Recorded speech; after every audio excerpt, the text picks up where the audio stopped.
ಕೊರಟಗೆರೆ ಕ್ಷೇತ್ರದ ಮಾಜಿ ಸಚಿವ ಹಿರಿಯ ರಾಜಕಾರಣಿ ಹಾಗೂ ಜನನಾಯಕ ಸಿ ವೀರಣ್ಣ ಅವರಿಗೆ ಇಂದು ಸಕಲ ಸರ್ಕಾರಿ ಗೌರವದೊಂದಿಗೆ ಅಂತ್ಯ ಸಂಸ್ಕಾರ ನೆರವೇರಿತು.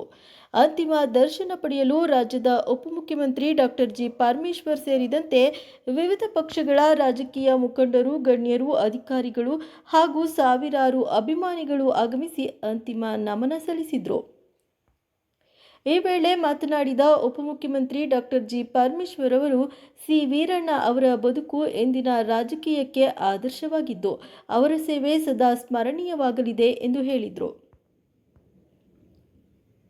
ಜನಸೇವೆ, ಪ್ರಾಮಾಣಿಕತೆ ಮತ್ತು ಮೌಲ್ಯಾಧಾರಿತ ರಾಜಕಾರಣಕ್ಕೆ ಜೀವಂತ ಉದಾಹರಣೆಯಾಗಿದ್ದ ಮಾಜಿ ಸಚಿವ ಸಿ ವೀರಣ್ಣ ಅವರ ಅಗಲಿಕೆ ಕೊರಟಗೆರೆಗೆ ಮಾತ್ರವಲ್ಲ, ಇಡೀ ರಾಜ್ಯಕ್ಕೆ ತುಂಬಲಾರದ ನಷ್ಟವಾಗಿದೆ.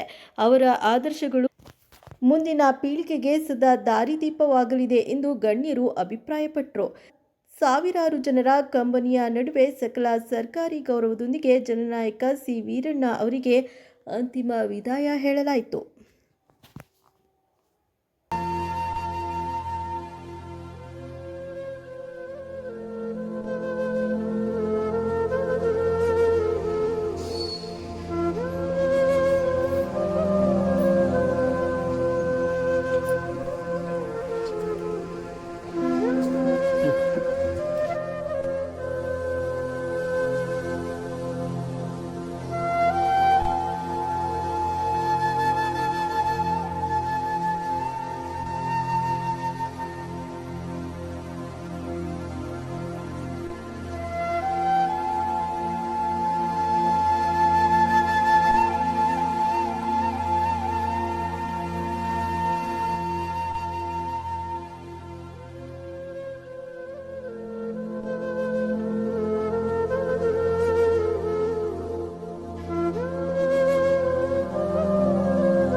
ಹರಿಸೆಯರೆ.